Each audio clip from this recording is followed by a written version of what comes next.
One of the most popular sandwiches in the country and from my hometown gets a South Florida upgrade. So you'll be watching very intently. That's what's cooking as we grab a bite with Belkys. The chef, Pablo Elizaga, serving up signature sandwiches at the Mad Butcher in Miami. We were looking for like the best sandwiches in the world. That we have ribs, we have brisket, more like fast food, but really good quality. Amazing, you know, you're gonna have a happy day and everything because your food was amazing. The Mad Butcher is in Wynwood. Stop by for a sandwich up front during the day and head down the hallway to the secret club at night. The Mad Butcher features popular classics like the Cuban, the Reuben, and banh mi, but they're all served up with some South Florida flair. Check out what we're making today, the Philly cheesesteak.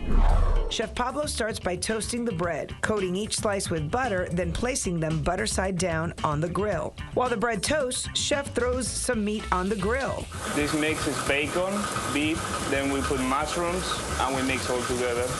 Chef Pablo pre-cooks the meat in the smoker for several hours before grilling it. Next is the cheese. He uses Oaxaca cheese and puts it right on the meat. You can find it labeled as white Mexican cheese at the store, or you can just use mozzarella.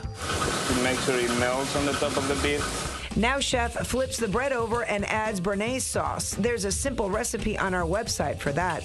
Arugula goes on top, then the meat. Top it off with the other slice of bread. To get it nice and crispy, use something to weigh the bread down while it's on the grill. Let it cook for about a minute, then wrap the sandwich, slice, and serve. Hi guys, welcome to Mad Butcher. This is our Philly cheesesteak. Please enjoy.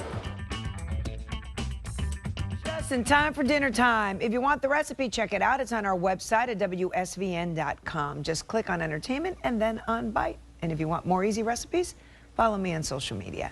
That's going to do it for me. I'm Belkys, but 7 News is going to be right back after this break.